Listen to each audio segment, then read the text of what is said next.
D66 HF5 LJ अध्याय 357 demigod Fang है _2। वे जानते थे कि उनके मालिक के परिवार में बहुत कम सदस्य हैं और ऐसा प्रतीत होता है कि उनकी कोई संतान भी नहीं है। इसलिए ये सेवक किसी छोटे उपकार की आशा नहीं कर सकते थे। अचानक जब अनेक देवता आपस में मिल रहे थे तो एक गड़गड़ाहट हुई। एक अविश्वसनीय रूप से शक्तिशाली उपस्थिति पतली हवा से पैदा हुई और ऊपर बादलों से उतरी। दिव्य प्रणाम दैवीय बातें कर रहे देवताओं ने सहज ही इसे भांप लिया और तुरंत ही प्रणाम करने के लिए झुक गए। काले परिधान वाले व्यक्ति ने भी सलामी दी। बादल छंट गए और सफ़ेद वस्त्र पहने एक वृद्ध व्यक्ति की आकृति प्रकट हुई। उसकी आभा अलौकिक थी जो देवताओं के समूह से भी अधिक थी। जिया हाय, सफ़ेद लबादे वाले बूढ़े आदमी ने काले लबादे वाले युवक की ओर देखा। दिव्य काले कपड़े पहने युवक ने आदरपूर्वक उत्तर दिया, हालांकि आप थोड़े समय के लिए ही दिव्य साम्राज्य में शामिल हुए हैं, लेकिन आपने बहुत बड़ा योगदान दिया है, इसलिए मैं आपको विशेष रूप से जिया मार्क्विस की उपाधि प्रदान करता हूं। सफ़ेद लबादे में बुजुर्ग ने धीरे से कहा, मुझे उम्मीद है कि आप प्रयास करते रहेंगे और अर्धदेव बनेंगे और अंततः देवत्व तक पहुंचेंगे। मैं उस दिन का इंतजार कर रहा हूं जब आप मेरे साथ खड़े होंगे। हाँ, जूनियर प्रयास करेगा, काले परिधान वाले व्यक्ति ने उत्तर दिया। Whoosh ads by pub future. अपने हाथ की एक लहर के साथ सफ़ेद वस्त्र पहने बुजुर्ग ने एक गोल आदेश पट्टिका को, जो एक प्राचीन और विशाल आभा उत्सर्जित कर रही थी, धीरे धीरे नीचे गिरा दिया। काले परिधान में व्यक्ति ने उसे पकड़ने के लिए हाथ बढ़ाया। पट्टिका के सामने वाले भाग पर मार्क्विस अक्षर उत्कीर्ण था, जबकि पीछे की ओर पहाड़ों और नदियों का परिदृश्य दर्शाया गया था, जो एक नज़र में एक विशाल दुनिया का संकेत दे रहा था। उसका हृदय उत्साह से भर गया। उसने मन ही मन सोचा, आखिरकार मुझे राजकुमार की कमान मिल गई है। हालांकि यह सबसे निम्न तृतीय श्रेणी मार्क्विस है, फिर भी यह एक राजसी पद है और इस प्रकार परीक्षण मिशन पूरा हो गया है। थोड़े ही देर के बाद भव्य भोज समाप्त हो गया। श्वेत वस्त्रधारी बुजुर्ग और अनेक देवतागण चले गए और नवनिर्मित जिया मार्क्विस हवेली शांत हो गई। फिर काले वस्त्र वाले व्यक्ति ने अपने कई सेवकों को निर्देश दिया, मुझे एकांत साधना में प्रवेश करना है। वह तुरंत हवेली की गहराई में लौट आया और संरचना को सक्रिय कर दिया। वापस जाने का समय हो गया है। काले परिधान में वह आदमी जेड प्लेटफॉर्म पर पैर मोड़कर बैठा था। उसका दिल उदासी से भरा हुआ था। 10 वर्षों के भीतर किसी भी दिव्य साम्राज्य के राजकुमार की कमान हासिल करना वास्तव में चुनौतीपूर्ण था। इस संसार में देवताओं के बीच वर्चस्व के लिए प्रतिस्पर्धा होती थी, जिसमें अनेक दिव्य साम्राज्य तथा अनगिनत शक्तिशाली राज्य आपस में प्रतिस्पर्धा करते थे। देवताओं के समान शक्ति होने के बावजूद उन्हें इस संसार में अत्यंत सावधान रहना पड़ता था, जहां एक छोटी सी चूक भी पतन का कारण बन सकती थी। क्या ये वास्तव में 9 पत्तों वाली दुनिया के भीतर की दुनिया है? काले वस्त्र वाले व्यक्ति ने सोचा, कोई भी दिव्य साम्राज्य एक सच्चे ईश्वर द्वारा खोला जाता है। दुनिया भर में ऐसे सैकड़ों साम्राज्य हैं। पौराणिक 3 प्राचीन साम्राज्यों की स्थापना ऐसे प्राणियों द्वारा की गई थी जो सच्चे ईश्वर से परे हैं। किसी भी मामले में इन वर्षों में काले वस्त्र वाले व्यक्ति को यह स्वीकार करना पड़ा कि इस दुनिया की ताकत नश्वर क्षेत्र में उसके घर से कहीं अधिक है। मेरी मातृभूमि नश्वर क्षेत्र विशाल प्रतीत होती है, लेकिन अब इसमें कुछ ही सच्चे देवता बचे हैं, उन्होंने आह भरते हुए कहा। लेकिन आखिरकार वह मेरा घर है। काले परिधान वाला व्यक्ति फैंग हाई था, जो कई वर्षों से इस रहस्यमयी दुनिया में भ्रमण कर रहा था। Ads by pub future. उसने गोल कमांड टैबलेट निकाली। पंजीकृत सदस्य फैंग हाई मिशन पूरा करने का अनुरोध करते हुए फैंग हाई ने एक विचार के साथ अपने भीतर संबंधित निशान को सक्रिय किया। तेजी से भिनभिनाहट अदृश्य उतार चढ़ाव की एक लहर बह गई और फैंग हाई के सामने एक दरार दिखाई दी और वह वहीं गायब हो गया। दरार खत्म हो गई। राजधानी के भीतर अंतहीन लपटों से भरे एक विशेष लौकिक क्षेत्र में एक भयानक विदेशी राक्षस पैर मोड़े बैठा था, जिससे असीम भय का आभास हो रहा था। अचानक मास्टर, राज्य में एक गहरी आवाज गूंजी, एक रहस्यमयी शक्ति ने अभी अभी राजधानी में घुसपैठ की है। दिव्य साम्राज्य के भीतर नव पदोन्नत जिया मार्क्विस एक तीसरे रैंक के साथ सितारा शिराएं तुरंत गायब हो गईं। गायब हो गए। भयानक विदेशी जानवर ने अपनी आंखें खोलीं। ये बहुत अजीब है, विवरण अस्पष्ट हैं, गहरी आवाज ने उत्तर दिया। वास्तव में राजधानी के गठन की रक्षात्मक शक्ति को देखते हुए कोई स्वर्गीय देवता भी बिना पता लगाए ऐसा नहीं कर सकता। अभी के लिए इसे छोड़ दो। क्या इस जिया मार्क्विस का पता लगाना संभव है? डरावने विदेशी जानवर ने धीरे से पूछा। फिलहाल नहीं, गहरी आवाज ने जवाब दिया। मैंने अभी जांच की है। वह कुछ साल पहले अचानक प्रकट हुआ था। हालांकि उसने कोई नुकसान नहीं पहुंचाया है, इसके बजाय उसने बहुत बड़ा योगदान दिया है। तो खोज बंद करो और उसका कुलीन पद बनाए रखो। इस बीच सार्वजनिक रूप से घोषणा करो कि जिया मार्क्विस को मैंने एकांत साधना में प्रवेश करने के लिए बुलाया है। भयानक विदेशी जानवर ने धीरे से सुझाव दिया। इस दुनिया में कई रहस्य हैं जिन्हें मैं नहीं समझ सकता। शायद ये किसी रहस्यमय क्षेत्र द्वारा प्रशिक्षण के लिए भेजा गया शिष्य है। यदि इससे कोई विनाश नहीं हुआ है तो नाराज होने की कोई आवश्यकता नहीं है। यदि वह भविष्य में सच्चे ईश्वर के पास जा सके और वापस लौट सके तो यह एक अच्छे संबंध बनाने के समान होगा, भयानक विदेशी जानवर ने घोषणा की। आपका अधीनस्थ समझता है। अल्पविराम। वूश। समय और स्थान डगमगा गए और जैसे ही फैंग हाई ने बदलते दृश्य को महसूस किया, उसने स्वयं को पुनः परिचित स्थान पर पाया। एक विशाल अंतहीन मंदिर। पंजीकृत सदस्य फैंग हाई, 9 पत्तों का परीक्षण पूरा करने और सिल्वर गार्मेंट सदस्य बनने पर बधाई। एक शांत आवाज ने घोषणा की, अब आपको एक विकल्प चुनना होगा। 9 आरोही उपहार हैं, आप कोई भी 4 चुन सकते हैं। इनमें से प्रत्येक उपहार की अपनी विशेषज्ञता है। वूश। अनगिनत रोशनियां एकत्रित होकर प्रकाश की एक विशाल स्क्रीन का निर्माण करती हैं जिस पर बहुत सारा पाठ प्रदर्शित होता है। फैंग हाई मदद नहीं कर सका लेकिन उस ओर देखने लगा। सबसे पहले myriad realms commerce association command myriad realms commerce chamber है। सीमा आदेश के माध्यम से आप मायरियड रियल्म्स कॉमर्स चैम्बर के साथ संवाद कर सकते हैं। हर 100 साल में एक बार आप खजाने खरीद सकते हैं। दूसरा, असंख्य दिव्य विरासतों की गुफा। तीसरा, छठी रैंक सभ्यता हेरल्ड। चौथा, स्वर्गीय दिव्य पंजीकृत शिष्य विरासत। पांचवां, अल्पविराम फॉन्ग हाई। 9 स्वर्गारोहण उपहारों और उसके बाद दिए गए विस्तृत स्पष्टीकरण को देखकर पूरी तरह से हिल गया। इस पल अंततः उसे समझ में आया कि उसके शिक्षक डोनफेंग जी ने 9 पत्तियों की दुनिया में प्रवेश करने से पहले क्या कहा था, तुम मुझसे अधिक उत्कृष्ट हो और यदि सब कुछ ठीक रहा तो तुम निश्चित रूप से 9 पत्तियों की दुनिया से गुजरोगे। तब तुम सब कुछ समझ जाओगे। फांग हाई को अब पूरी तरह समझ आ गया। मूलतः शिक्षक का सब कुछ वास्तव में 9 पत्तियों 9 पहाड़ों से उत्पन्न हुआ था। 9 पदोन्नति समारोह कुछ व्यक्तिगत शक्ति को बढ़ाने के प्रति पक्षपाती हैं, जबकि कुछ पूरी सभ्यता की नींव में सुधार कर सकते हैं, हालांकि वे स्वयं को बहुत कम मदद करते हैं। फैंग हाई ने अंदर से आह भरी, शिक्षक। उन्होंने बहुत अधिक बलिदान दिया। अतीत के अनगिनत निशानों से फैंग हाई को मोटे तौर पर यह समझ आ गया था कि उसके शिक्षक ने क्या चुनाव किए थे। अधिकांश लोग सभ्यता की नींव को बढ़ाने के पक्ष में थे। इसमें कोई आश्चर्य नहीं कि शिक्षक ने कहा कि उसने पहले ही बहुत कुछ कर लिया है और पूरी सभ्यता के लिए एक ठोस नींव रख दी है, जिससे मुझे खुद को बढ़ाने पर अधिक ध्यान केंद्रित करने की अनुमति मिली, फैंग हाई ने सोचा। पहले तो उसे समझ में नहीं आता था कि शिक्षक सीधे तौर पर क्यों नहीं कहते, लेकिन अब उसे समझ आ गया है। ... कानून की शपथ के कारण इसमें सीमाएं थीं। बहुत सी बातें केवल की जा सकती हैं, कहीं नहीं जा सकती। शिक्षक हमेशा कहते थे कि मैं अधिक उत्कृष्ट हूं, लेकिन यदि शिक्षक ने उन लोगों को चुना होता जो उसकी व्यक्तिगत शक्ति को बढ़ाते, तो वह शायद और भी अधिक मजबूत होता। फैंग हाई ने निजी तौर पर अपना सिर हिलाया। अपने शिक्षक के लिए उसकी प्रशंसा और भी अधिक बढ़ गई। समय बीत गया। इसके तुरंत बाद फैंग हाई ने अपना चुनाव कर लिया। सिल्वर गार्मेंट सदस्य फैंग हाई, एक कोमल आवाज उठी, मुझे आशा है कि आप कड़ी मेहनत जारी रखेंगे और जल्द ही 9 माउंटेन ट्रायल पास कर लेंगे। गोल्डन गार्मेंट सदस्य बन जाएंगे। अल्पविराम। सितंबर 2051 में 7 स्टार माउंटेन पर ली युआन अपने महल के अंदर गहन साधना कर रहे थे। अचानक ली युआन ने अपनी स्मार्ट अंगूठी से कंपन महसूस किया और तुरंत नीचे देखा। उसकी आंखें तुरंत चौड़ी हो गईं क्योंकि उसके दिल में असीम खुशी उमड़ पड़ी। प्रिंसिपल अर्ध दिव्य तक चढ़ गया। ये डोनफेंग जी की ओर से समाचार था, जिसका सीधा सा अर्थ था कि फैंग हाई अभी अभी 9 पत्तियों की दुनिया से लौटा था और अर्ध दिव्य तक चढ़ गया था और अब उसके पास अर्ध दिव्य शिखर की शक्ति थी।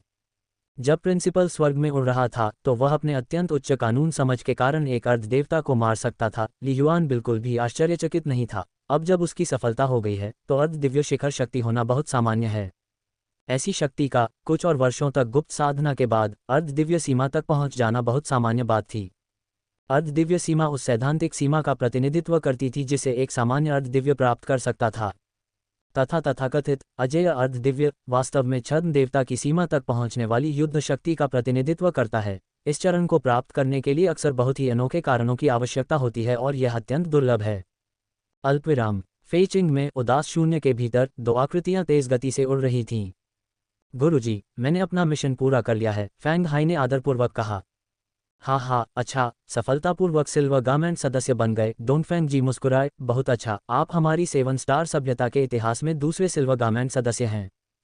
फांग हाई ने सुना। इससे पहले उसने कई बार 9 पत्तों की दुनिया में कदम रखा था, केवल सांये परीक्षण, वुये परीक्षण और क्यूये परीक्षण को पूरा किया था, हालांकि उसे कई लाभ प्राप्त हुए थे। उसने कभी भी 9 पत्तों वाले 9 पहाड़ों के असली रहस्यों को नहीं छुआ था। इस समय तक वह अंततः 9 पत्तियों के परीक्षण को पूरा करने में सफल रहा और 9 पत्तियों वाले 9 पहाड़ों के वास्तविक रहस्यों को समझ गया। वह अच्छी तरह से जानता था कि उससे पहले लैंड सेमी डिवाइन या दुर्जय फ्लाइंग हेवन वॉरियर्स जैसे कई अर्धदिव्यों ने 9 पत्तियों वाले 9 पहाड़ों में प्रवेश किया था, लेकिन उनमें से किसी ने भी 9 पत्तियों वाला परीक्षण पूरा नहीं किया था। उच्च स्तरीय 9 पर्वतीय परीक्षण की तो बात ही छोड़िए। आपने क्या चुना? डोनफेंग जी ने पूछा, क्योंकि पहले भी वह कानूनी शपथ से बंधे हुए थे और सीधे तौर पर इसका उल्लेख नहीं कर सकते थे, लेकिन अब दोनों सिल्वर गार्मेंट सदस्य होने के नाते इसे रहस्य उजागर करने के रूप में नहीं गिना जाएगा। फांग हाई ने जल्दी से समझाया। ठीक है, डोनफेंग जी ने संतोष में सिर हिलाया, इस मदद से आपकी ताकत मेरी तुलना में तेजी से बढ़ेगी। आपके पास अर्धदिव्य के रूप में 8 सितारा नसों को जागृत करने की पूरी उम्मीद है। एक बार जब आप 8 सितारा नसों को प्राप्त कर लेते हैं तो आपके पास एक स्वर्गीय दिव्य की नींव होगी, यदि आप 9 पर्वत परीक्षण भी पास करते हैं। हाँ, असीम। गुरुजी, क्या आपने 9 पर्वतों की परीक्षा पास नहीं की है? फेंग हाई ने पूछा। मैं नहीं गया, डोनफेंग जी ने अपना सिर हिलाया। एक बार जब आप 9 पर्वतों की दुनिया में प्रवेश करेंगे तो आप समझ जाएंगे, चाहे सफल हो या नहीं, थोड़े समय के लिए वापस लौटना मुश्किल होगा। फेंग हाई तुरंत समझ गया। 9 पर्वतों वाली दुनिया में 9 पत्तों वाली दुनिया से भी अधिक गहरे रहस्य छिपे हुए हैं। साथ ही फेंग हाई को यह भी समझ में आ गया कि शिक्षक इस बात पर क्यों जोर दे रहे थे कि जब वह और ली युआन बड़े हो जाएंगे तो वह आराम कर सकेंगे। अब यह अच्छा है, ली युआन उड़ते हुए स्वर्ग योद्धा के रूप में चढ़ गया है, उसके पास पहले से ही अर्धदेवता की शक्ति है। डोनफेंग जी मुस्कुराए, आप ही अर्धदिव्य रूप से चढ़े और वापस आ गए। बस कुछ और वर्षों की छिपी हुई साधना और आपकी शक्ति बहुत बढ़ जाएगी। फिर मैं अपने रास्ते पर जाने में सक्षम हो जाऊंगा। शिक्षक ने पूरी सभ्यता के लिए बहुत अधिक बलिदान दिया, फेंग हाई ने कहा। हाँ, एक सभ्यता के उत्थान के लिए हमेशा किसी को पहला कदम उठाने की आवश्यकता होती है। डोनफेंग जी मुस्कुराए, आपको एक के बाद एक बढ़ते हुए देखना मेरी प्रारंभिक पसंद के लायक था। ली युआन ने उड़ते हुए स्वर्ग योद्धा के रूप में सफलता प्राप्त की। स्थिति कैसी है? फेंग हाई उत्सुक था, इतनी जल्दी अर्धदिव्य शक्ति प्राप्त कर ली? आपसे भी ज्यादा ताकतवर, डोनफेंग जी मुस्कुराए। उसने द्वितीय श्रेणी 8 सितारा नसों के साथ सफलता प्राप्त की। जैसे ही सफलता प्राप्त हुई वह 37वें स्तर पर पहुंच गया। दूसरी रैंक 8 सितारा नसें। फेंग हाई आश्चर्यचकित था। अल्पविराम। फेंग हाई अर्धदिव्य पर चढ़ गया। अर्धदिव्य। Feng Hai. ये खबर पूरी 7 सितारा सभ्यता में आश्चर्यजनक गति से फैल गई, जिससे विभिन्न शक्तिशाली देशों को इसका गहरा एहसास हुआ और यहाँ तक कि कई विदेशी सभ्यताओं को भी इसकी जानकारी हो गई। ध्यान के मामले में फेंग हाई ली युआन से ज्यादा कमजोर नहीं था। फेंग हाई के अर्धदिव्य तक आरोहण के लिए विभिन्न पक्षों ने बहुत आश्चर्य व्यक्त नहीं किया, आखिरकार इसकी आशा की गई थी। विदेशी सभ्यताओं द्वारा कई अटकलों में फेंग हाई को पहले से ही अर्धदिव्य तक आरोहित माना जाता था। ऐसा दुर्जय उड़ता हुआ स्वर्गीय योद्धा जो अर्धदिव्य बन गया था, उसका भाग्य था कि वह तेजी से अर्धदिव्य शिखर तक पहुंचे और 7 सितारा सभ्यता का एक और स्तंभ और मजबूत व्यक्ति बने। लेकिन इसके तुरंत बाद एक और खबर ने पूरी 7 सितारा सभ्यता को हिलाकर रख दिया। डोनफेंग जी ने घोषणा की कि वह 7 सितारों के स्टारफायर मार्शल हॉल के ग्रैंड हॉल मास्टर के रूप में अपने पद से इस्तीफा दे देंगे और फेंग हाई को अपना उत्तराधिकारी नियुक्त करेंगे। उसी समय 7 स्टार एलायंस की सर्वोच्च बैठक में एक महत्वपूर्ण समायोजन किया जाना था, जहां डोनफेंग जी मुख्य गठबंधन नेता के रूप में बने रहेंगे, लेकिन पहली बार 2 उपगठबंधन पदानुक्रमों की स्थापना करेंगे, लन सेमी डिवाइन और फेंग हाई सेमी डिवाइन। निश्चित रूप से 7 सितारा सभ्यता के सभी अर्धदिव्य और उड़ते हुए स्वर्ग योद्धाओं ने समझ लिया कि यह 7 सितारा सभ्यता के सर्वोच्च सोपान में फेंग हाई की आधिकारिक प्रविष्टि थी। ग्रैंड हॉल मास्टर और वाइस एलायंस हाईरॉक दोनों ही पद अंतिम चरण के अग्रदूत थे। लगातार आ रही खबरों ने 7 सितारा सभ्यता के कई शक्तिशाली लोगों को गुप्त अटकलें लगाने के लिए प्रेरित किया। साथ ही इसने विभिन्न विदेशी सभ्यताओं के बीच अनेक अटकलों को भी जन्म दिया। क्या डोनफेंग जी ईश्वर के पास जाने वाले थे? अल्पविराम। कुछ साल पहले प्रिंसिपल ने ब्लू स्टार के ग्रैंड हॉल मास्टर के पद से इस्तीफा दे दिया था और पलक झपकते ही उन्होंने सीधे 7 स्टॉर्स के ग्रैंड हॉल मास्टर की भूमिका संभाल ली। ली युआन हंसा। ली युआन को आश्चर्य नहीं हुआ, ताकत ही स्थिति निर्धारित करती थी और प्रिंसिपल फेंग हाई को ब्लू स्टार के उच्च अधिकारियों में से एक बनना तय था। इसके अतिरिक्त लंबे समय से एलायंस लीडर भी प्रिंसिपल को अपने उत्तराधिकारी के रूप में तैयार कर रहे थे। हालांकि यहाँ तक कि वाइस एलायंस पदानुक्रम को भी लेना, ली युआन ने मन ही मन सोचा। वाइस एलायंस पदानुक्रम के रूप में लन सेमी डिवाइन को भी शामिल करना संभवतः एलायंस के भीतर कई सेमी डिवाइन को चुप कराने का एक तरीका भी है। क्या ये हो सकता है? क्या एलायंस लीडर वास्तव में 7 स्टार सभ्यता को छोड़ने की तैयारी कर रहा है? ली युआन को याद आया कि गठबंधन नेता ने कुछ साल पहले क्या कहा था। इन पंक्तियों के बीच इससे उनके जाने के इरादे का पता चलता है। पर्याप्त, चाहे जो भी हो, खुद को अधिक शक्तिशाली बनाना ही सही रास्ता है, ली युआन ने मन ही मन सोचा। अल्पविराम। फेंग हाई की अर्धदिव्य उपलब्धि का भव्य उत्सव फेंगसिंग पर हुआ, फिर भी ली युआन ने प्रत्यक्ष रूप से भाग नहीं लिया। लेकिन उन्होंने फेंग हाई से निजी तौर पर मुलाकात की।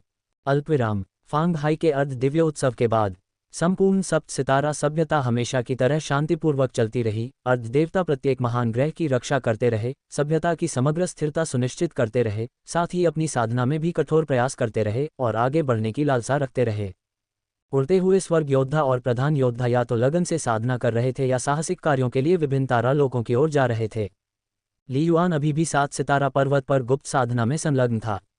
इस बारे में अफवाहों के बावजूद कि वह अभी तक फ्लाइंग हेवन में क्यों नहीं पहुंच पाया है, विवाद महत्वपूर्ण नहीं था, क्योंकि वह 7 स्टार माउंटेन के अधिकांश सदस्यों की तुलना में अभी भी काफ़ी युवा था। इससे पहले कि आप कुछ समझ पाते, 2052 का अक्टूबर आ गया। फांग हाई के अर्ध दिव्य उत्सव को 1 वर्ष बीत चुका था।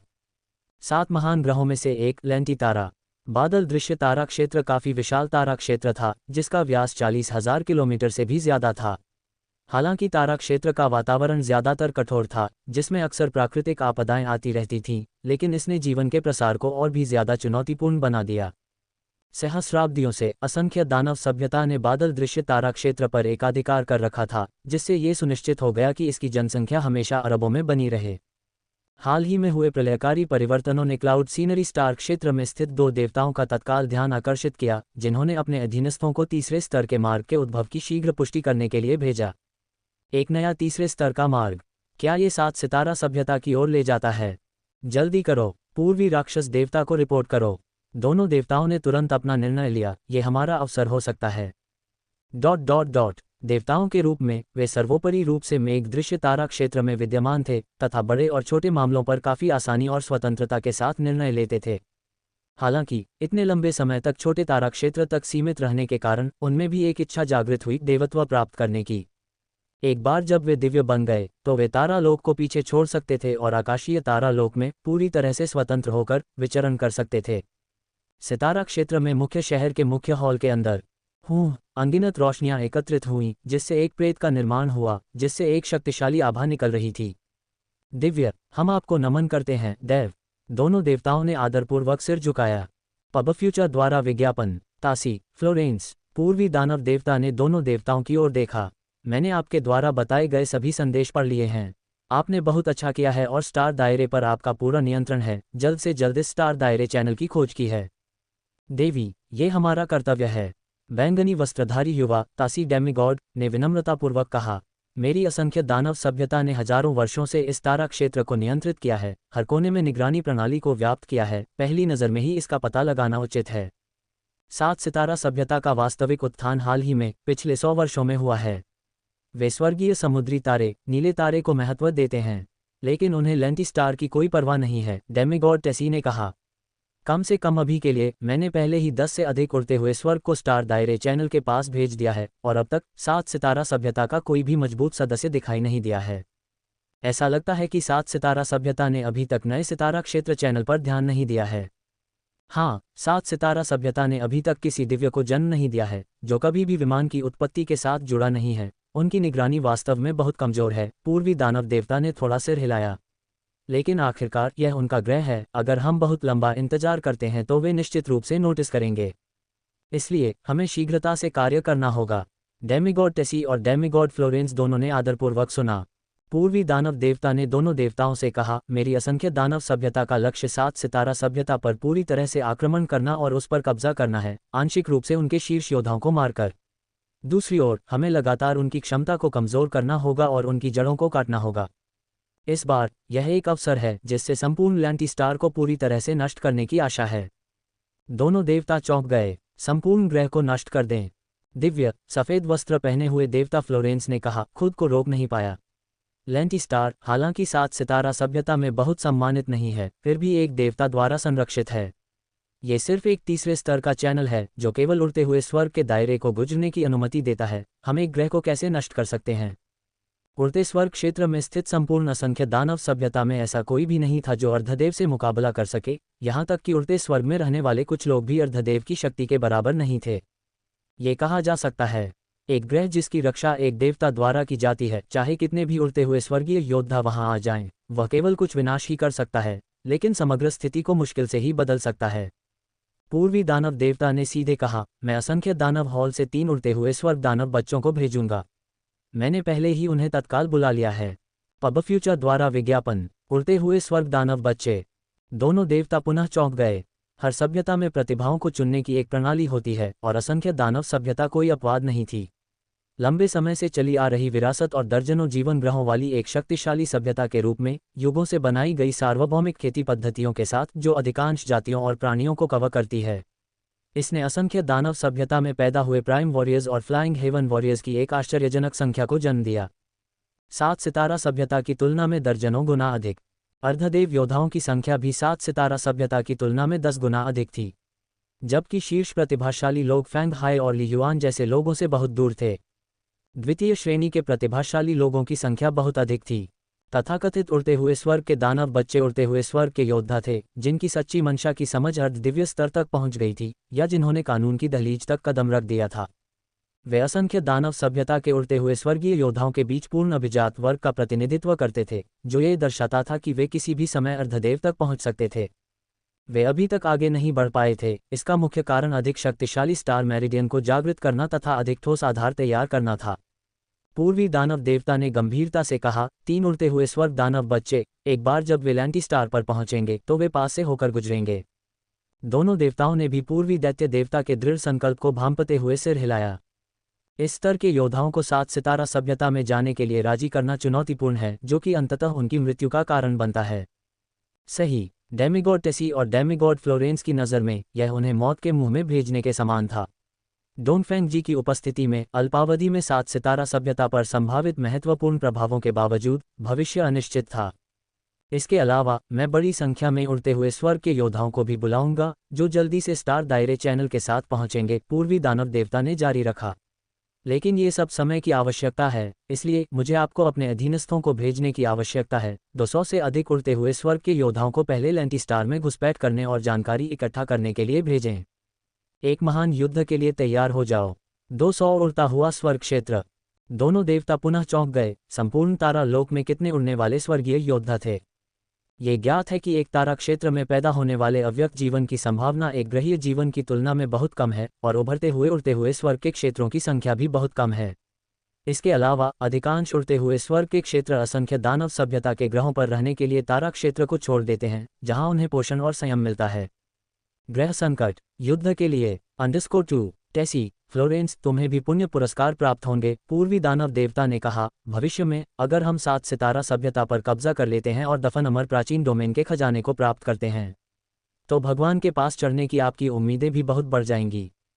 इन सितारा क्षेत्र के देवताओं के लिए पूर्वी दानव देवता को सीधे तौर पर धमकी देना या आदेश देना कठिन लगता था। अधिकतर वह उन्हें रिश्वत देने का सहारा लेता था। इस पर विचार करने के बाद दोनों देवताओं ने सहमति व्यक्त की, हम ईश्वरीय आदेश का पालन करते हैं। जल्द ही क्लाउड सीनरी स्टार दायरे की पूरी युद्ध मशीन, जो इतने लंबे समय से शांत थी, तेजी से जुड़ने लगी। अल्पविराम .. असंख्य दानव सभ्यता में वानमो तारे पर एक अजीब दुनिया के भीतर पूरी दुनिया बेहद धुंधली थी। एक मंदिर के अंदर पुयांग, सुहेर, सांक्यू, पूर्वी दानव देवता द्वारा बुलाया गया प्रेत तीनों के ऊपर मंडराता हुआ धीरे धीरे बोल रहा था, कार्य और आवश्यकताएं सभी आपको बता दी गई हैं। अब हमारी पूरी सभ्यता को आपके बलिदान की आवश्यकता है, ताकि आप जाकर 7 सितारा सभ्यता के लांटी स्टार को नष्ट कर सकें। पूर्वी दानव देवता ने कहा, जब तक आप सहमत हैं, मैं आपको कई खजाने, दिव्य कलाकृतियां उपहार में दूंगा। Ads by pub future. दिव्य, क्या लैंटी स्टार के देवता के पास अर्ध दिव्य शिखर की उपस्थिति नहीं है?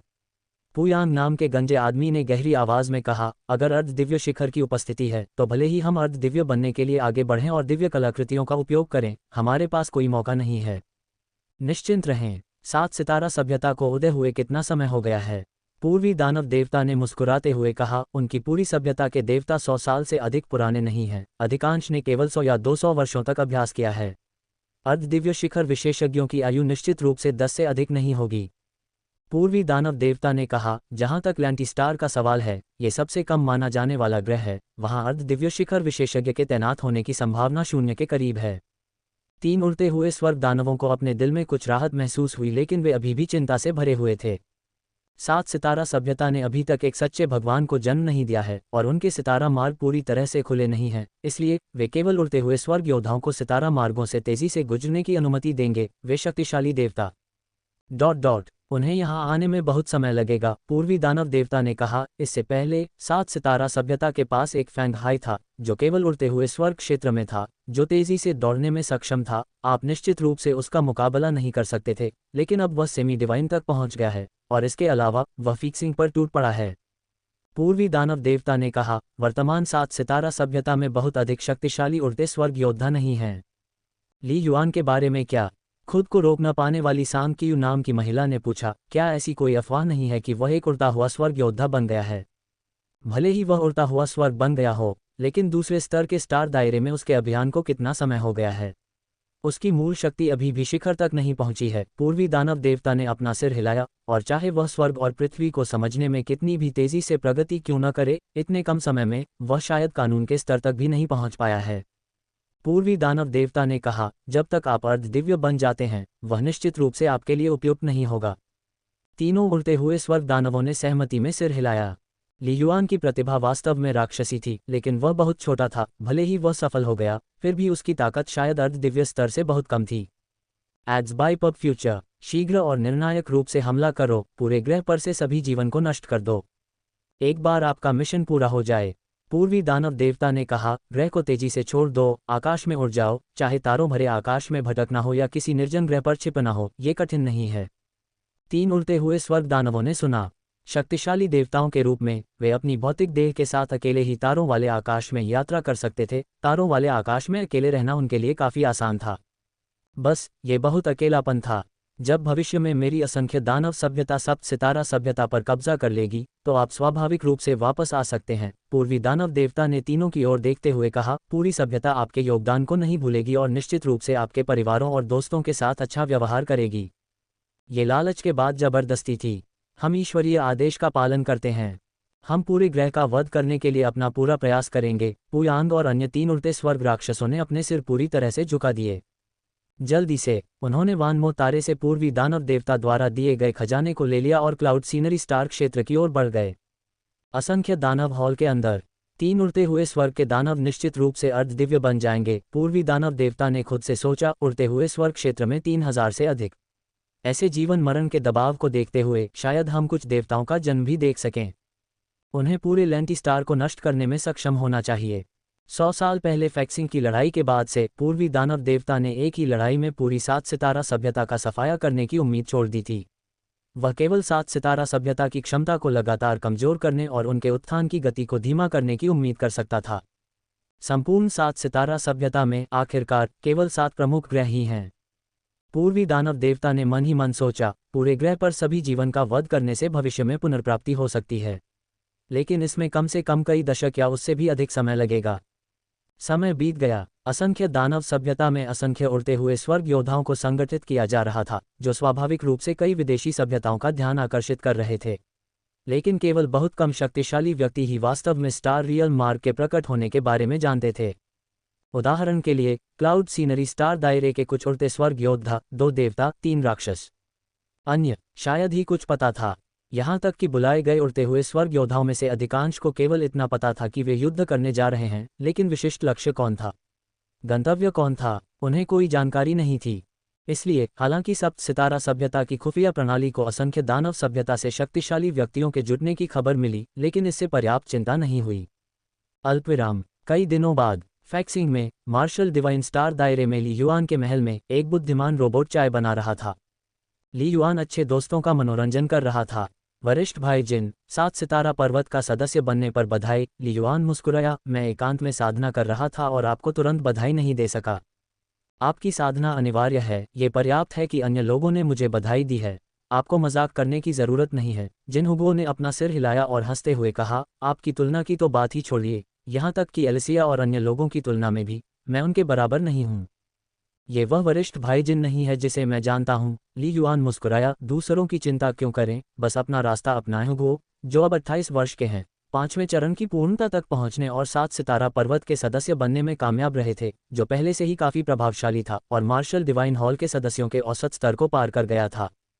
ये ध्यान दिया जाना चाहिए कि जब जिन हुगो ने पहली बार मार्शल डिवाइन हॉल में प्रवेश किया था, तो उनकी प्रतिभा और क्षमता को औसत से नीचे माना जाता था। कोई कल्पना कर सकता है कि जिन हुगो ने वर्षों तक कितना कठिन प्रशिक्षण लिया होगा। अधिक लंबे समय बाद तक नहीं। ली युआन ने जिन हुगुओं को विदा किया और अकेले बैठकर चाय की चुस्कियां लेता रहा, लेकिन गुप्त रूप से वह लगातार तारकीय परिवर्तन मानचित्र का अवलोकन कर रहा था और उसके भीतर के रहस्यों को समझ रहा था। यद्यपि उसकी सच्ची मंशा की समझ छठे चरण की पूर्णता तक पहुंच गई थी, फिर भी ली युआन को लगा कि तारकीय परिवर्तन मानचित्र गहन रहस्यों से भरा हुआ था। इस मानचित्र का निर्माता ली युआन के दायरे से कहीं परे था। कानून की दहलीज पर कदम रखना वाकई मुश्किल है, ली युआन ने खुद से सोचा। इस साल और उड़ते हुए स्वर्ग योद्धा बनने के बाद से मैंने हवा के सच्चे अर्थ और पृथ्वी के सच्चे अर्थ में पहले के कई सालों की साधना की तुलना में अधिक प्रगति की है। फिर भी मैं अभी तक किसी भी कानून के स्तर पर कदम नहीं रख पाया हूँ। बिल्कुल, अब तक ली युआन की हवा के सच्चे अर्थ और पृथ्वी के सच्चे अर्थ दोनों की समझ छठे चरण की पूर्णता तक पहुंच चुकी थी और वह छठे चरण की सीमा के करीब पहुंच रहा था। सच्चे इरादों के सम्मिलन की शक्ति ने उसकी भाला तकनीक को एक साल पहले की तुलना में बहुत अधिक शक्तिशाली बना दिया। एक बार जब पृथ्वी का सच्चा अर्थ कानून के स्तर में बदल जाता है तो मुझे लगता है कि मेरे लिए सीमा क्लाउड भाले के दूसरे या तीसरे रुख को समझने की उम्मीद होगी, ली युआन ने खुद से सोचा। Ads by pub future. सीमा बादल भाला एक सच्चे भगवान द्वारा प्रदान किया गया एक परम कौशल है, जिसमें 9 मुद्राएं शामिल हैं, जिनमें से प्रत्येक में शक्ति में उल्लेखनीय वृद्धि होती है। अचानक बज़ स्मार्ट रिंग जोर से कंपन करने लगी, जिससे ली युआन के चेहरे पर भाव बदल गए। क्या ये कोई आपातकालीन स्थिति थी? एक विचार के साथ उसने तुरंत इसे सक्रिय कर दिया। हुश! प्रकाश की एक किरण एकत्रित हुई, जिससे शीघ्र ही एक लघु प्रक्षेपण निर्मित हो गया, जिसके ऊपर काले वस्त्र पहने एक आकृति दिखाई दी। प्रिंसिपल, ली युआन ने कहा। उसने फोन करने वाले को फैंग हाई के रूप में पहचाना। ली युआन, लैंटी स्टार एक ग्रह संकट का सामना कर रहा है, फैंग हाई ने गंभीरता से कहा। स्थिति अत्यंत गंभीर है, हमें आपकी मदद की आवश्यकता हो सकती है। ग्रहीय संकट? ली युआन चौंका। ग्रहीय संकट के रूप में वर्णित किए जाने का अर्थ है कि संपूर्ण ग्रह के अस्तित्व को खतरा पहुंचाने वाला एक बहुत बड़ा खतरा होना चाहिए। क्या हो सकता है? तुरंत तैनात हो जाओ और डुआनमू होंग के साथ छठे स्टार दायरे के प्रवेश द्वार पर जाओ, फैंग हाई ने गंभीरता से कहा। मैं आपको जल्द ही विवरण भेजूंगा। एक बात का आपको ध्यान रखना चाहिए, जितना संभव हो सके अपनी आभा को छिपाने की कोशिश करें और सभी को ये सोचने दें कि आप अभी हाल ही में एक उड़ते हुए स्वर्ग योद्धा बनने में सफल हुए हैं। ये बहुत महत्वपूर्ण है। समझ गया, ली युआन ने सोचा। उसका दिमाग तेजी से चल रहा था। Ads by pub future. एक विचार के साथ ली युआन प्राचीन दिव्य महल और स्वर्गीय सांप हॉल गुफा स्वर्ग खजाने को लेकर पहले ही महल की हवेली से बाहर उड़ गया था। अल्पविराम, वह शीघ्र ही 7 स्टार माउंटेन के ऊपर ऊंचे आसमान में पहुंच गया। वहां कई उड़ते हुए स्वर्ग योद्धा प्रतीक्षा कर रहे थे और उनका नेतृत्व सफेद वस्त्र पहने एक व्यक्ति डुआनमू होंग कर रहा था। उसके अलावा वहां कई उड़ते हुए स्वर्ग योद्धा थे, जो सभी उड़ते हुए स्वर्ग शिखर विशेषज्ञ थे, जो हमेशा मार्शल दिव्य सितारा क्षेत्र में तैनात रहते थे। डुआनमू, ली युआन, क्या तुम आ गए हो? डुआनमू होंग ने सिर हिलाया। आखिरकार फ्लाइंग हेवन बनने के लिए बधाई। क्या तुम भी इस लड़ाई में शामिल हो रहे हो? जाहिर है, डुआनमू होंग को संदेश मिल गया था और वह ली युआन के अभिनय के साथ खेलने के लिए तैयार था। हाँ, मैंने हाल ही में सफलता प्राप्त की है, ली युआन ने सिर हिलाया। जब ग्रह संकट में है और कोई अन्य कर्तव्य नहीं है, तो स्वाभाविक रूप से मुझे लड़ाई में शामिल होना होगा। ली युआन एक उड़ता हुआ स्वर्ग योद्धा बन गया है। ली युआन एक उड़ता हुआ स्वर्ग बन गया है। बधाई हो। अन्य फ्लाइंग हेवन पीक योद्धा कुछ आश्चर्यचकित थे, लेकिन अत्यधिक हैरान नहीं थे। उनकी नज़र में ली युआन की ताकत को देखते हुए एक सफलता की उम्मीद की जा रही थी। मुझे लगता है कि ली युआन की आभा 33वें स्तर पर है, सुनहरे परिधान में एक व्यक्ति ने काफी उत्साहित होकर कहा। सफलता से पहले ली युआन के पास पहले से ही एक स्टार मास्टर की लड़ाकू शक्ति थी, अब उसकी ताकत शायद लगभग एक डेमिगॉड के स्तर पर है। निश्चित रूप से एक महत्वपूर्ण सुदृढ़ीकरण। ली युआन ने कहा, मैं अपना काम करूंगा। चलो चलें, डुआनमू होंग ने कहा। हम रास्ते में और बातें कर सकते हैं। Swoosh swoosh swoosh. उड़ते हुए स्वर्ग योद्धाओं का एक समूह प्रकाश की लकीरों में बदलते हुए तेजी से स्टार दायरे के प्रवेश द्वार की ओर बढ़ गया। सभ्यता के देवता वध। 7 सितारा सभ्यता सबसे प्रारंभिक 6 ग्रैंड स्टार क्षेत्र स्टार ब्रिज से विकसित हुए और वे फैक्सिंग और अन्य 6 प्रमुख ग्रहों को जोड़ने वाली नलिका के रूप में काम करते हैं, इसलिए इन्हें पहले स्टार लॉर्ड से छठे स्टार क्षेत्र नाम दिया गया। उदाहरण के लिए, ब्लू स्टार और फैक्सिंग के बीच का स्टार रियल्म मार्ग तीसरा स्टार रियल्म है। दूसरी ओर, लैंटी स्टार और फैक्सिंग के बीच का मार्ग छठा सितारा क्षेत्र है। जब ली युआन और डुआनमू होंग और अन्य लोग छठे स्टार क्षेत्र की ओर भागे, फैक्सिंग स्टारफायर मार्शल हॉल मुख्यालय के भीतर एक विशेष इमारत के सबसे गहरे हिस्से में स्थित है। हवा में से प्रकाश का एक पिंड प्रकट हुआ, एकत्रित हुआ और ली युआन का एक प्रेत बन गया। ये ली युआन की दिव्य भावना का प्रक्षेपण था। अर्ध दिव्य स्तर तक आत्मा के कायापलट से गुजरने के बाद व्यक्ति अपने पीछे आध्यात्मिक छाप छोड़ सकता है, जो सक्रिय न होने पर बहुत कम आध्यात्मिक छाप ग्रहण करता है तथा लंबे समय तक बना रहता है, जिससे संपर्क के महत्वपूर्ण क्षणों में सुविधा होती है। पिछली बार जब ली युआन की मुलाकात फैंग हाई से हुई थी तो उसने स्टारफायर मार्शल हॉल और सेवन स्टॉर्स मंदिर मुख्यालय दोनों पर दिव्य भावना की छाप छोड़ी थी। यह कोई रहस्य नहीं था, कई देवतागण इसके बारे में जानते थे। आखिरकार उनका एक देवता में परिवर्तन एक सार्वजनिक मामला था और विदेशी सभ्यताएं भी यह जानती थीं। राष्ट्रपति जी, ली युआन ने पास ही स्थित फैंग हाई की ओर देखा। फैंग हाई और सफ़ेद वस्त्र पहने एक बूढ़े व्यक्ति मास्टर यून को छोड़कर पूरा हॉल खाली था। बेशक मास्टर यून भी सिर्फ एक प्रेत था। आपको पहले से ही स्थिति की कुछ प्रारंभिक समझ होनी चाहिए। फैंग हाई ने ली युआन को देखा। लांटी स्टार पर वह अतिरिक्त स्टार दायरा मार्ग क्लाउड सीनरी स्टार दायरे के लिए एक तीसरे स्तर का मार्ग है। क्लाउड सीनरी स्टार क्षेत्र पूरी तरह से असंख्य दानव सभ्यता द्वारा नियंत्रित है। लांटी स्टार पर हमारा नियंत्रण बहुत कमजोर है और हमें तीसरे स्तर के स्टार दायरे के मार्ग के सीधे प्रकट होने की उम्मीद नहीं थी, फैंग हाई ने आह भरते हुए कहा। इसके अलावा मार्ग के प्रवेश द्वार का स्थान बेहद गुप्त है। ली युआन चुपचाप सुनता रहा। कुछ ही क्षण पहले कुछ सांसों के अंतराल में वह फैंग हाई द्वारा भेजे गए डेटा पर सरसरी निगाह डाल चुका था। लैंटी स्टार युद्ध में कूद पड़ा था, जिसमें उड़ते हुए स्वर्ग के एलियंस की भीड़ ने समुद्र के विभिन्न हिस्सों से भूमि पर स्थित शहरों की ओर व्यापक हमले शुरू कर दिए थे। और अब असंख्य दानव सभ्यता की ज्ञात ताकतों ने पहले ही उड़ते हुए स्वर्ग क्षेत्र स्तर पर 1000 से अधिक योद्धाओं को भेज दिया है। बेशक लैंटी स्टार पर 1000 से अधिक उड़ते हुए स्वर्ग योद्धा भी तैनात थे, जो अपनी पूरी ताकत से प्रतिरोध कर रहे थे। आओ और देखो, फैंग हाई ने पास की ओर इशारा किया। स्विश, प्रकाश और छाया की एक भीड़ एकत्रित हुई, जिससे 3 अविश्वसनीय रूप से बड़े ग्रहों की आभासी छवियां बनी, जो प्रकाश से चमक रहे थे। ऐसा प्रतीत हो रहा था कि उन्हें अत्यंत उच्च आयाम से देखा गया था। क्या ये ब्लू स्टार है? फैक्सिंग, ली युआन ने एक नज़र में 2 ग्रहों को पहचान लिया। वह इन दोनों ग्रहों से बहुत परिचित थे। हाँ, दूसरा ग्रह स्वर्गीय समुद्री सितारा है, फैंग हाई ने गंभीरता से कहा। एलायंस हाईरॉक के अनुसार आपको ग्रह रक्षा प्रणालियों का कुछ ज्ञान होना चाहिए। फिक्सिंग, ब्लू स्टार और स्वर्गीय समुद्री सितारा सभी में ग्रह रक्षा प्रणालियां हैं और वे बिल्कुल अभेद्य हैं। ये 3 ग्रह सबसे महत्वपूर्ण हैं।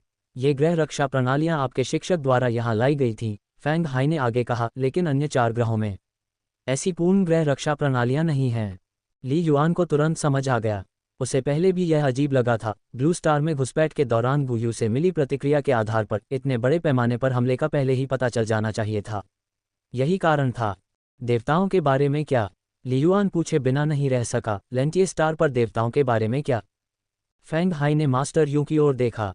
मास्टर यून ने धीरे से कहा, मेरी 7 सितारा सभ्यता के कुल देवता 60 से कुछ अधिक हैं, जिनमें से अधिकांश विभिन्न तृतीय स्तर के सितारा क्षेत्रों में तैनात हैं। उदाहरण के लिए लगभग 30 देवता फेक्सिंग पर तैनात हैं। 11 देवता स्वर्गीय सागर तारे पर तैनात हैं। ब्लू स्टार पर 7 देवता तैनात हैं और कुछ अन्य देवता कई अन्य महत्वपूर्ण तृतीय स्तर सितारा क्षेत्रों में हैं। मास्टर यून ने गंभीरता से कहा, इन देवताओं को आसानी से स्थानांतरित नहीं किया जा सकता है। लैंटी स्टार पर 4 देवता तैनात हैं, वेब से ZERGNET द्वारा संचालित। इन अभिनेताओं ने सेट पर सह कलाकारों को चूमते समय अपना नियंत्रण खो दिया। फिल्में और शो जो जॉन सीना के स्टारडम को सही मायने में दिखाते हैं। अब उनमें से 2 देवता लैंटी स्टार पर एक पूर्व तृतीय स्तर के स्टार दायरे के प्रवेश द्वार की रखवाली कर रहे हैं, उसे स्थानांतरित नहीं किया जा सकता है। अन्य 2 पहले ही क्लाउड सीनरी स्टार दायरे के प्रवेश द्वार पर पहुंच चुके हैं, जो कि 300 किलोमीटर तक फैला हुआ एक बहुत बड़ा मार्ग है। केवल 2 देवताओं के संयुक्त प्रयासों से ही इसे मुश्किल से बंद किया जा सकता है, ताकि मार्ग की रक्षा की जा सके और असंख्य दानव सभ्यता को और अधिक उड़ते हुए स्वर्ग दायरे की सेना भेजने से रोका जा सके। ली युआन को एहसास हुआ, तो क्या लैंटी स्टार पर केवल एक ही देवता है जो स्वतंत्रतापूर्वक विचरण कर सकता है? इसमें कोई आश्चर्य नहीं कि स्थिति इतनी भयावह थी।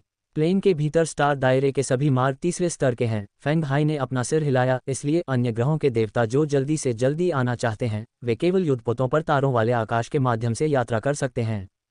बहुत धीमा, ली युआन ने अपना सिर हिलाया। विभिन्न ग्रहों के बीच की दूरी न्यूनतम स्थान पर करोड़ों किलोमीटर से लेकर अधिकतम स्थान पर कई 100 मिलियन किलोमीटर तक थी।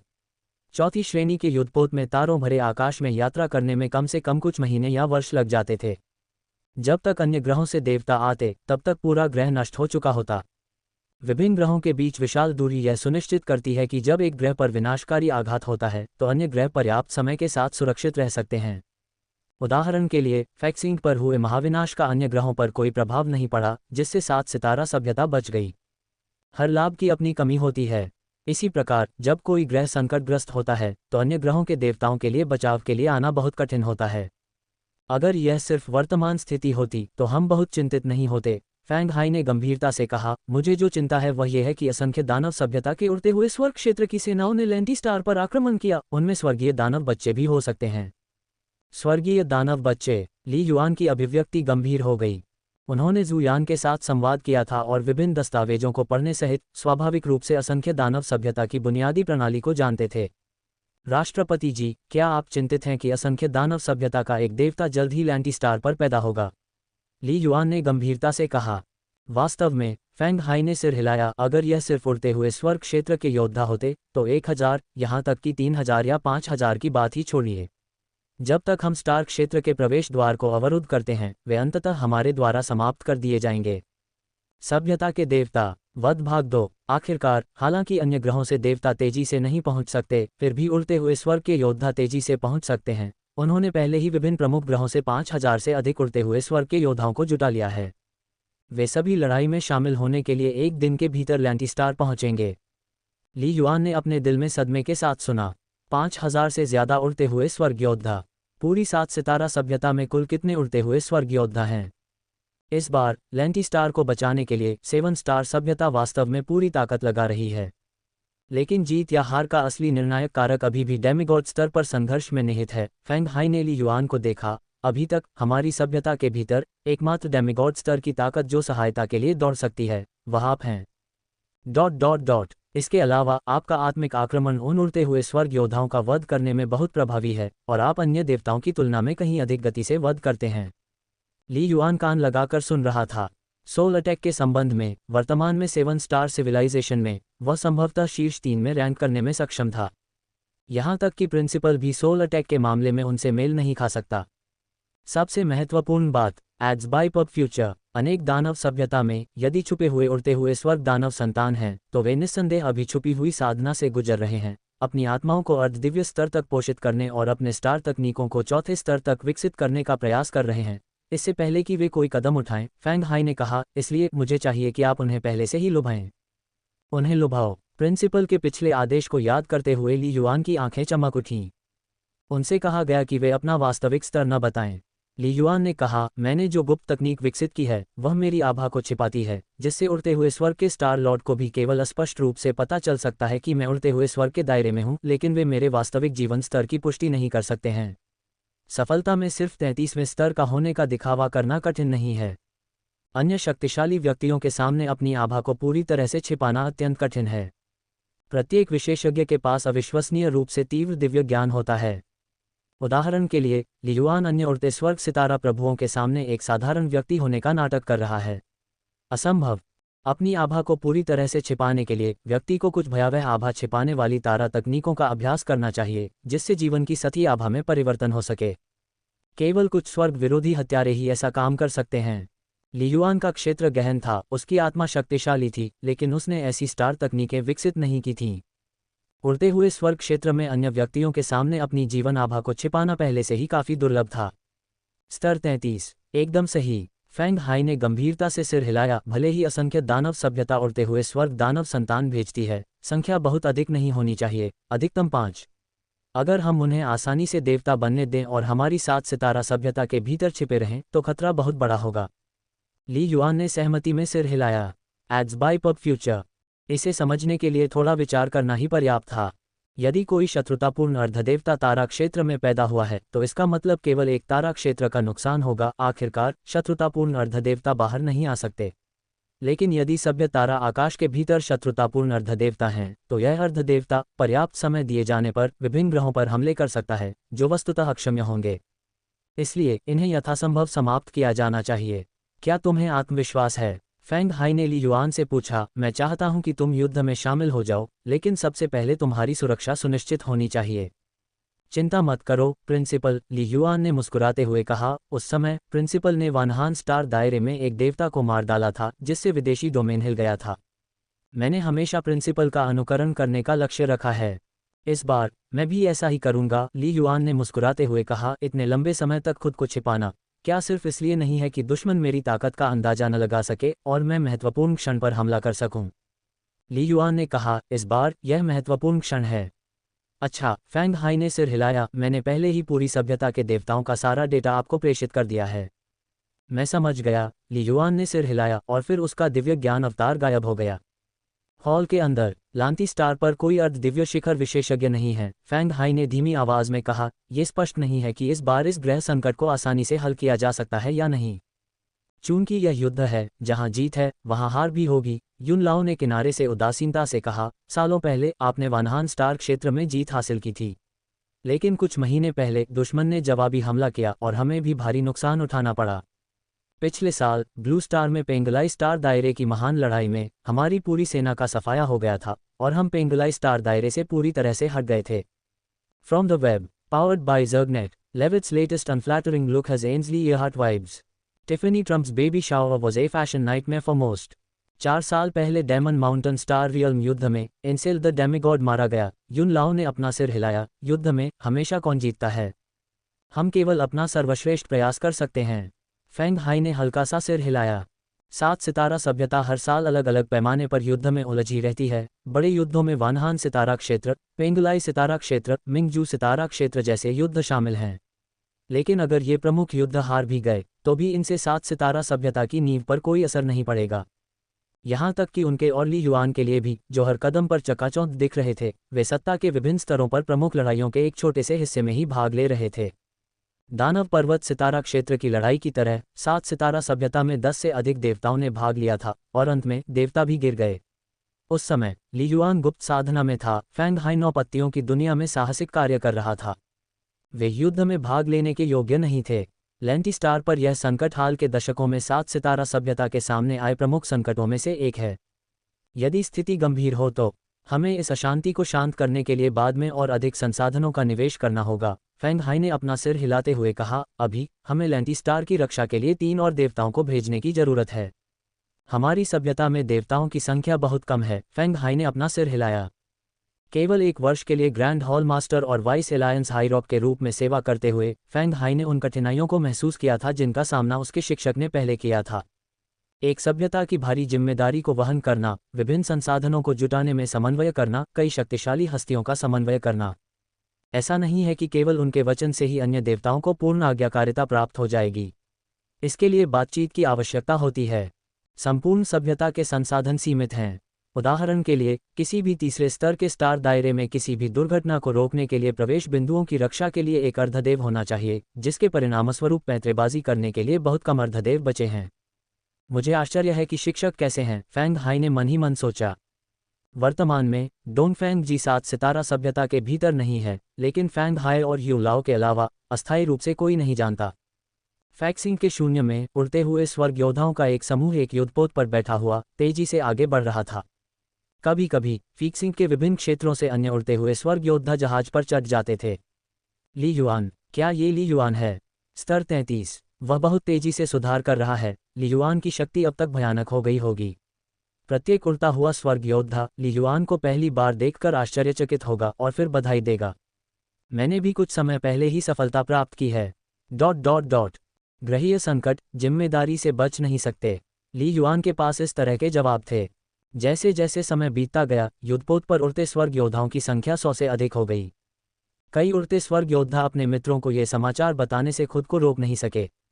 धीरे धीरे ली युआन के उड़ते स्वर्ग में प्रवेश करने और 33वें स्तर तक पहुंचने की खबर 7 सितारा सभ्यता के उच्च स्तरीय विशेषज्ञों के बीच फैल रही थी। युद्धपोत के अंदर सभी का अभिवादन करने के बाद ली युआन चुपचाप अपनी कुर्सी पर बैठ गया और चुपचाप सांस लेने लगा। पब फ्यूचर द्वारा विज्ञापन। मेरी 7 सितारा सभ्यता में 68 देवता हैं। 5 एलियन रेस के देवता अतिथि बुजुर्ग हैं।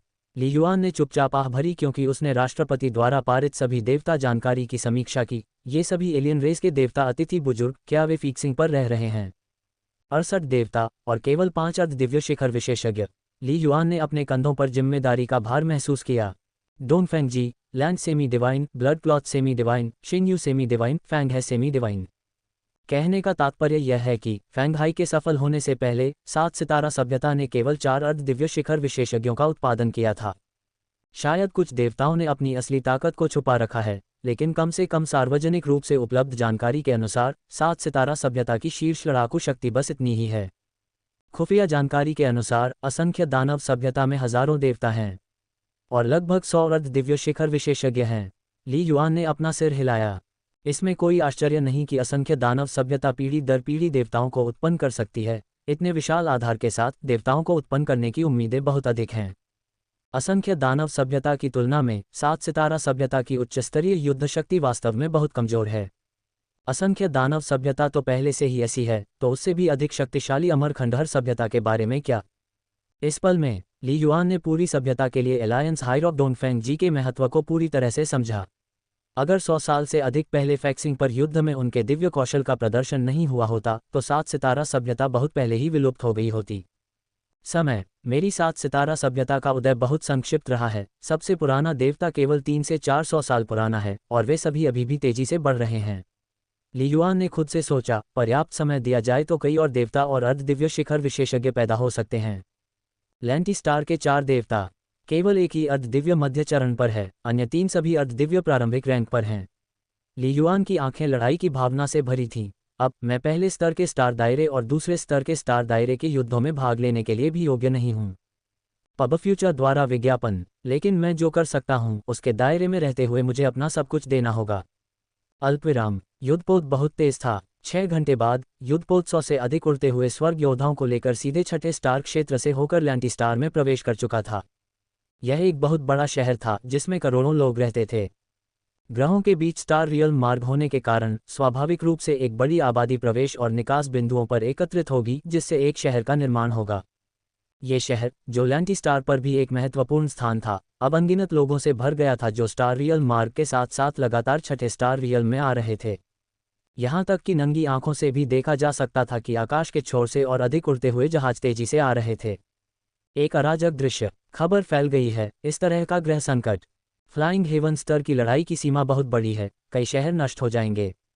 मृत्यु का आंकड़ा पहले ही करोड़ों तक पहुंच चुका है। कोई नहीं जानता कि यह महायुद्ध कब तक चलेगा। पास में ही मौजूद एक उड़ता हुआ स्वर्ग योद्धा उदास होकर बोला, समय बहुत कम है, गठबंधन की शक्ति सीमित है और अभी के लिए केवल कुछ कुलीन लोगों को ही फैक्सिंग में निकालने की व्यवस्था की जा सकती है। लेकिन लैंटिस्टार पर अनगिनत साधारण लोगों के बीच कोई भी व्यक्ति जिसके पास कुछ क्षमता है, वह भी इस ग्रह से भागने की, इस ग्रह को छोड़ने की बेताबी से कोशिश कर रहा है। एक अन्य उड़ते हुए स्वर्ग योद्धा ने भी आह भरी। ली युआन की दिव्य भावना बहुत शक्तिशाली थी। एक विचार मात्र से ही वह शहर में अनगिनत साधारण लोगों के चेहरों पर घबराहट और बेचैनी को महसूस कर सकता था। वेब से ज़र्गनेट द्वारा संचालित ये बड़े सेलेब्स भयानक, इतिहास बदलने वाली घटनाओं से बच गए। मेलानिया के सबसे अक्षम्य परिधानों ने सभी को चौंका दिया। युद्ध बहुत अप्रत्याशित रूप से घटित हुआ था। संपूर्ण सप्त सितारा सभ्यता तैयार नहीं थी। ऐसे ग्रहीय संकट की तुलना में मछली आत्मा ज्वार सिर्फ बच्चों का खेल है। ली युआन ने अंदर ही अंदर आह भरी, उसका दिल भारी था। इससे पहले स्टार दायरे के युद्ध ज्यादातर मार्शल कलाकारों द्वारा लड़े जाते थे और आम लोगों का उनसे कोई खास सरोकार नहीं था। इस बार ये सभ्यता की मातृभूमि के लिए प्रत्यक्ष खतरा था। उस समय फैक्सिंग पर महान विलुप्ति ने लगभग पूरे ग्रह को मिटा दिया था। यह आज के लैंटिस्टार की तुलना में बहुत अधिक दुखद था। ली युआन ने संकट की तीव्र भावना महसूस की। कभी पाठ्यपुस्तकों में देखे जाने वाले दृश्य अब वास्तविकता बन रहे थे। आज ये लैंटिस्टार है, क्या भविष्य में ये ब्लू स्टार हो सकता है? कभी नहीं। ली युआन ने मन ही मन प्रतिज्ञा की। उसकी आंखें भयानक संकल्प से भरी हुई थीं। युद्धपोत शहर के ऊपर मंडरा रहा था। सज्जनों, डुआनमू होंग ने गंभीरता से कहा, आपकी सारी जानकारी स्टार सिस्टम में दर्ज कर दी गई है। ग्लोबल पोजिशनिंग के जरिए आप हमारे सभी शक्तिशाली लोगों की लोकेशन की जांच कर सकते हैं। सफ़ेद रंग उड़ते हुए स्वर्ग की प्रारंभिक अवस्था की शक्ति का प्रतिनिधित्व करता है। लाल रंग उड़ते हुए स्वर्ग के मध्य चरण की शक्ति का प्रतिनिधित्व करता है। काला रंग 35वें स्तर की उड़ती हुई स्वर्ग शक्ति का प्रतिनिधित्व करता है। डुआनमू होंग की नज़र सभी विशेषज्ञों पर पड़ी। बैंगनी रंग उड़ती हुई स्वर्ग स्टार लॉर्ड की शक्ति का प्रतिनिधित्व करता है। सोना अर्धदेवीय शक्ति का प्रतिनिधित्व करता है।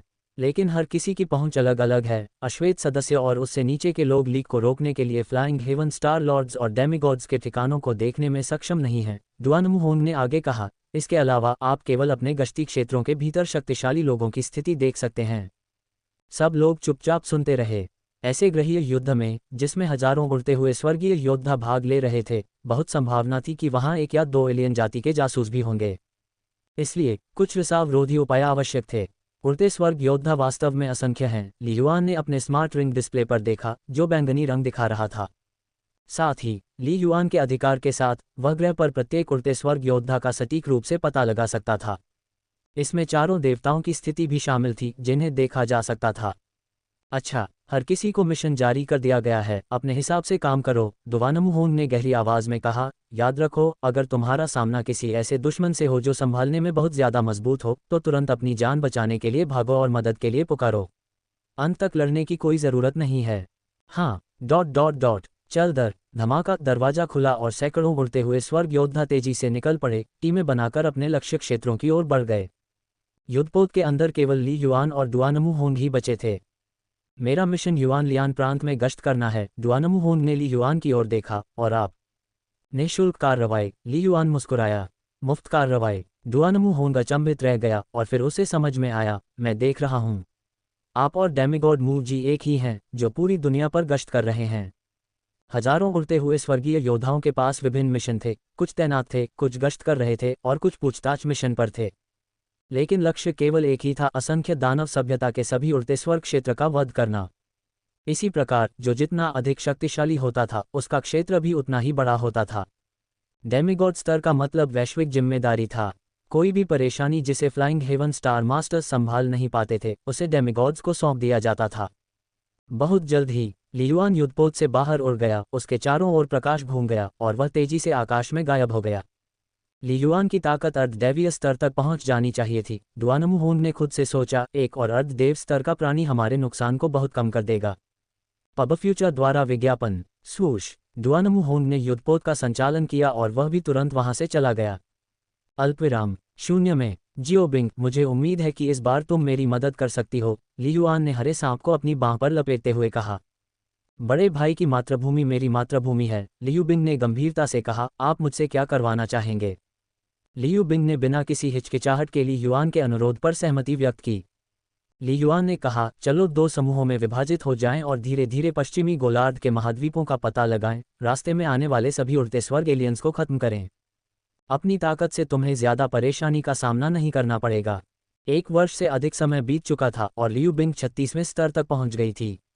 उसकी युद्ध शक्ति भयावह थी। इसके अलावा उसकी गति आश्चर्यजनक थी, यहाँ तक कि अधिकांश अर्ध दिव्य शिखर विशेषज्ञ भी उसकी तरह तेज नहीं थे। चिंता मत करो बड़े भाई, मुझे पता है कि क्या करना है, लियू बिंग ने उत्साह से सिर हिलाया। मैं खुद को उजागर करने से बचने की पूरी कोशिश करूंगा। अगर मैं अपनी आभा को छिपाता हूं, तो उन उड़ती हुई स्वर्ग की एलियन जातियों में से बहुत कम ही मेरे अस्तित्व के बारे में जान पाएंगे। अच्छा, ली युआन ने सिर हिलाया। लियू बिंग के पास भी अर्ध दिव्य स्तर की आत्मा थी। हालांकि उसकी आत्मा उससे कमजोर थी, लेकिन वह उड़ान में तेज थी। बस अन्वेषण की गति के मामले में वह उससे कहीं बेहतर थी। स्वूश स्वूश, ली युआन और लियू बिंग अलग हो गए। अपने आत्मा कनेक्शन के साथ वे आसानी से एक ही ग्रह पर एक दूसरे से संपर्क कर सकते थे। ली युआन भी आत्मा संचरण के माध्यम से ग्रहों की खुफिया गतिशीलता को तुरंत लियू बिंग तक पहुंचा सकता था। अल्पविराम, ग्रह के दूसरी ओर हजारों किलोमीटर दूर। वूश, एक तेज रफ्तार व्यक्ति अचानक रुक गया। सफेद बालों के साथ वह लेंटी स्टार पर एकमात्र फ्लाइंग हेवन मिडिल स्टेज का मजबूत व्यक्ति था, डेमिगॉड म्यूजी। वह उन्मत्ततापूर्वक अन्वेषण कर रहा था। पब फ्यूचर द्वारा विज्ञापन। ली युआन यहाँ है। डेमिगॉड मूजी की आंखों में आश्चर्य की झलक दिखाई दी। मैं पूर्वी गोलार्ध के लिए जिम्मेदार हूँ और ली युआन पश्चिमी गोलार्ध के लिए जिम्मेदार है। उसने ली युआन और फैंग हाई के 2 संदेशों को देखा। अफवाहें कहती हैं कि ली युआन 33वें स्तर का है, लेकिन फैंग हाई के अनुसार ली युआन के पास पहले से ही अर्ध दिव्य स्तर की लड़ाकू शक्ति है। डेमिगॉड म्यूजी ने मन ही मन सोचा, फैंग हाई के शब्द भरोसेमंद हैं। खोज की सीमा आधी हो गई है, जिससे दक्षता बहुत बढ़ गई है, देवता मूजी ने सोचा। अल्पविराम। वूश, उड़ते हुए स्वर्ग में पहुंचने के बाद ली युआन की वर्तमान उड़ान की गति उसके अतीत से कहीं अधिक थी। वह योजनाबद्ध जांच मार्ग पर तेजी से यात्रा कर रहा था। उसी समय उसकी दिव्य भावना फैल गई, जो रास्ते में आने वाली हर चीज को समझ रही थी। आगे पीछे घूमना। इस क्षेत्र की सतह पर कोई उड़ने वाली स्वर्गीय एलियन जाति नहीं है। ली युआन जल्दी से अगले क्षेत्र में चला गया। 7 सितारा सभ्यता के उच्च अधिकारियों ने पहले ही एक योजना बना ली थी। वे सबसे पहले प्रत्येक बड़े शहर के पास पूछताछ करेंगे, फिर महाद्वीपों की सतह पर, उसके बाद गहरे महाद्वीपीय क्षेत्रों में और अंत में समुद्री क्षेत्रों में। आखिरकार मनुष्य समुद्र में नहीं रहते हैं। इसका मुख्य लक्ष्य खतरों को खत्म करना था। इस क्षेत्र में कोई भी नहीं है। ली युआन तेजी से दूसरे क्षेत्र में चला गया।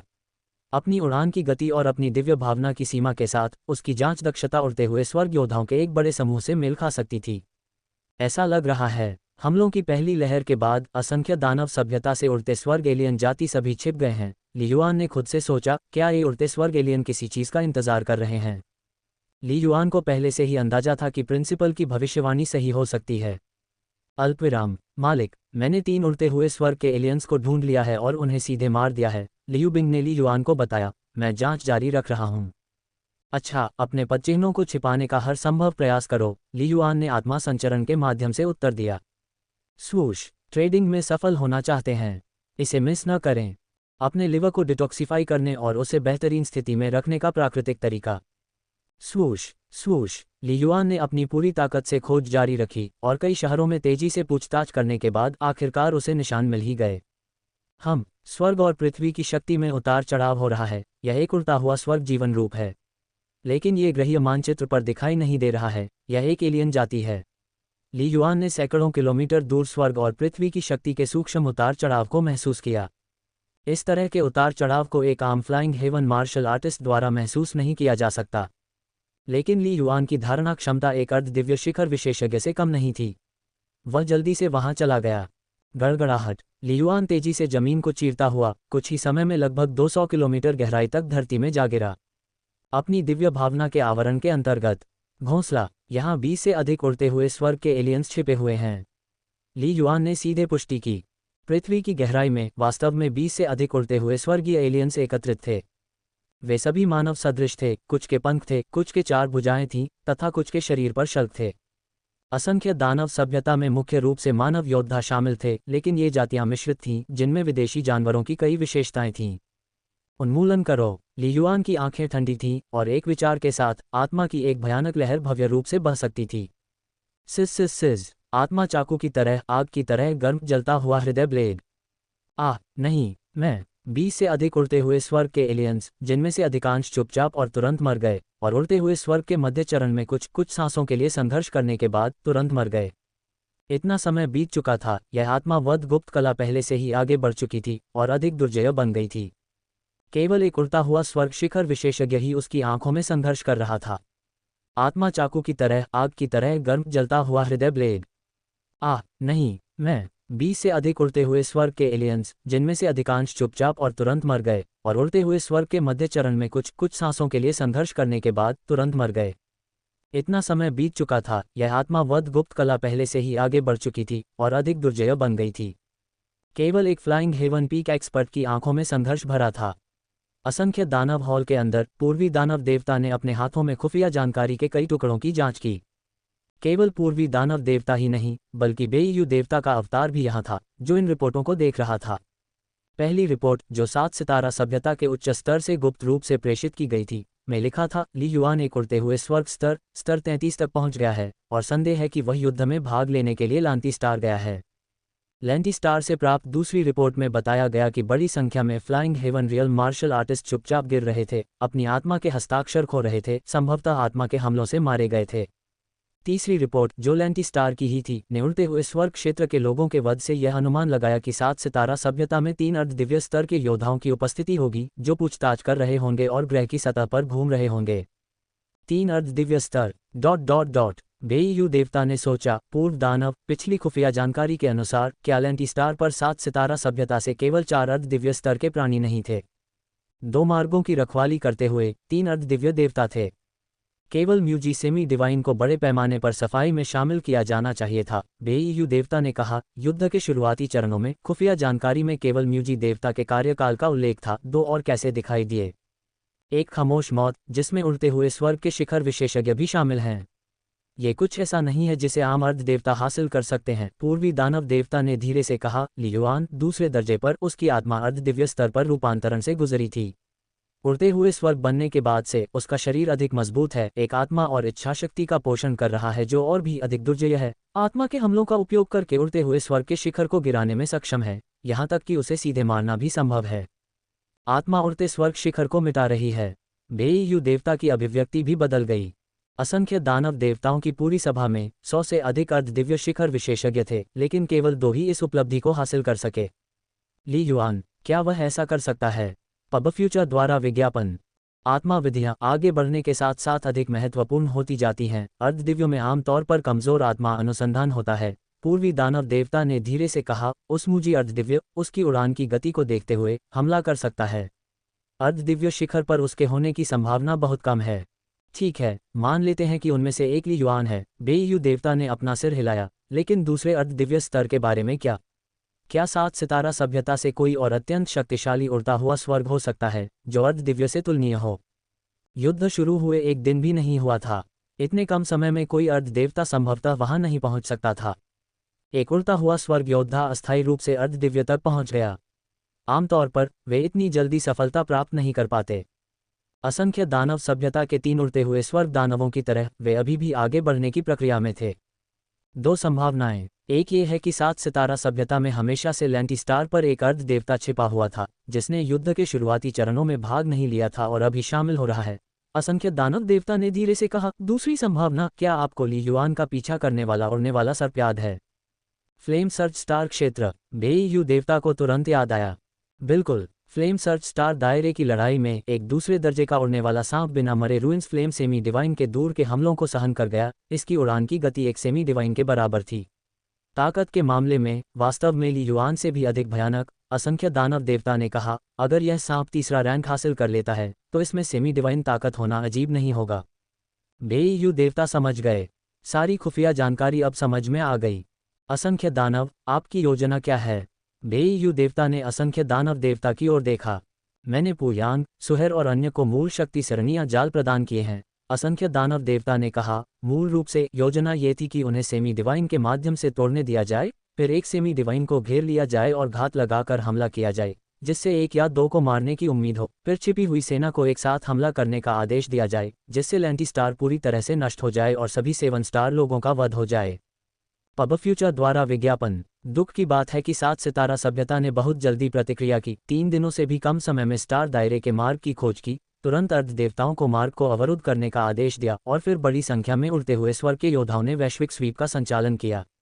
इतनी सारी छिपी हुई ताकतें छिपी नहीं रह सकीं। वे केवल कुछ को प्रकट कर सकते थे और हमला करना शुरू कर सकते थे। असंख्य दानव देवता ने अपना सिर हिलाया। बेईयू देवता ने हल्का सा सिर हिलाया। प्रारंभिक योजना ये थी कि हमला करने से पहले पुयांग और अन्य के अर्धदिव्य बन जाने का इंतजार किया जाए। आखिरकार, समय से पहले हमला शुरू करने से कोई भी 7 स्टॉस सेमी डिवाइन के साथ मुकाबला नहीं कर सकता था। सेमी डिवाइन और फ्लाइंग हेवन रियल्म के बीच आमना सामना में यह मूल रूप से एक तरफा वध है।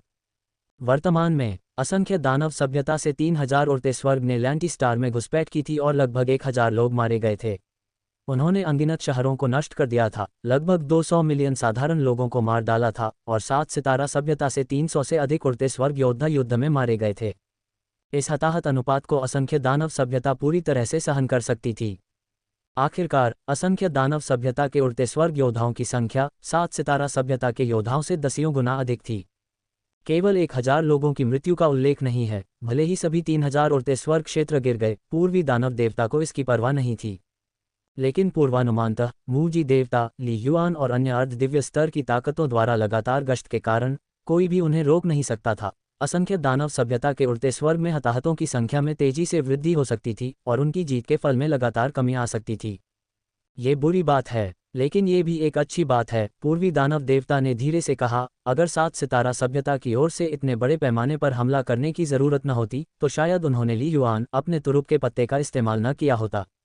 उड़ते हुए स्वर्ग के दायरे के खिलाफ वह अन्य अर्ध देवताओं की तुलना में तेज गति से मारता है। ठीक है, उसका आत्मा हमला वास्तव में दुर्जेय है। बेईयू देवता को भी यह बात स्वीकार करनी पड़ी।